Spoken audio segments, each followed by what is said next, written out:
আসসালামু আলাইকুম। জি বলেন। আপনি জানেন বাংলাদেশে আদমশুমারি শুরু হয়েছে, তো আপনার পরিবারের সদস্য সংখ্যা কয়জন সেটা আমরা গণনা করতে এসেছি। জি বলেন।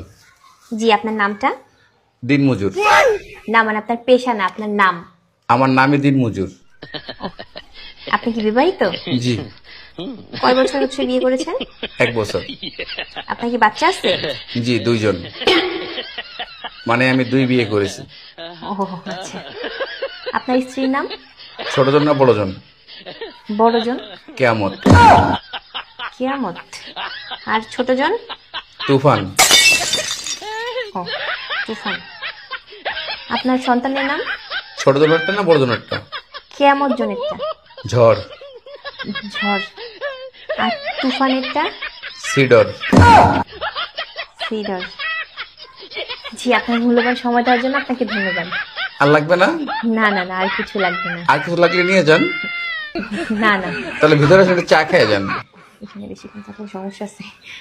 না না না না, আর কিছুই লাগবে না। আপনাকে অসংখ্য ধন্যবাদ, ভালো থাকবেন।